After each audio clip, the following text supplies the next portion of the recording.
Сәлем достар, бүгін қарбыздың қабығынан варенье, яғни тосап жасайтын боламыз. Қабығынан. Сіздерге де қызықты болар, Олай болса, видеоның соңына дейін көріңіздер. Алдымен қарбыздың бос қалған қабығы керек. Біз оны жақсылап, сыртын ішін барлығын тазалайтын боламыз. Алдымен өзімізге ыңғайлы етіп, бөлшектерге бөлеміз. Ішкі жағының қызыл бөлігін, яғни өзінің жейтін жағын алып тастаймыз. Бізге бұл бөлігі қажет емес, және сыртындағы жасыл қабығы да қажет емес. Біз оны ашылап тастаймыз.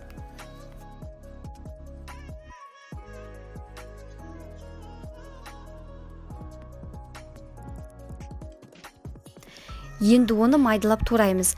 Қарбыздың қабығын қайнатқан кезде ол езілмейді, сондықтан да жеуге ыңғайлы етіп майдалап турау керек.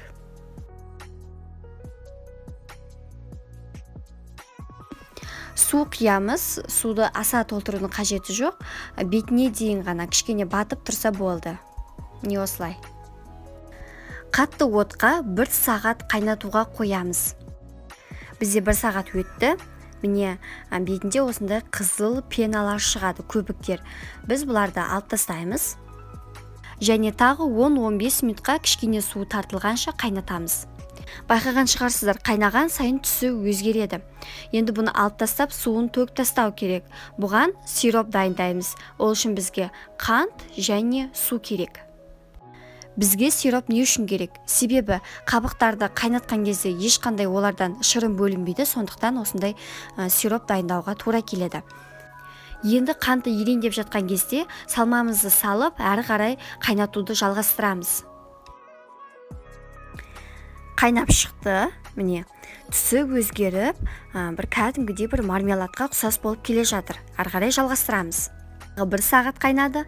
Ішіндегі сироп бұл көп.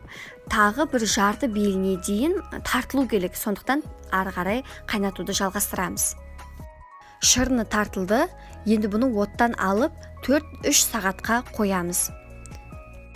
Мен түнге қарай қойдым, таңға дейін 5 сағат тұрды. Қараңыздаршы, тіпті түсіне дейін басқаша өзгеріп кеткен. Енді қайнап шығып кеп жатқанда, міне байқадыңыздар ма? Енді қайнап шығып кеп жатыр. Үстіне лимон сусынын сығамыз. 1 лимон жетеді бізге. Қарбыздың қабығында ешқандай дәмде, иісте болмағандықтан лимонның суын қосады. Ол дәмін де өзгертеді, керемет иісте береді. Және қосымша гвоздикадан 13-түк қосыңыздар. Менің қолымда болмағандықтан көрсете алмадым, ал сіздер қосыңыздар міндетті түрде. Ол да керемет көмектеседі. Тағы 1-2 минут қайнатамыз, болды. Достар, міне, біздің тосап дайын. Керемет, ерекше, еш жерде қайталанбайтын тосап. Сіздермен бірге болған Үрбіш Әмірқызы. Алдағы уақытта тағы да жүздесеміз, сондықтан тіркелуді, лайк басуды ұмытпаңыздар.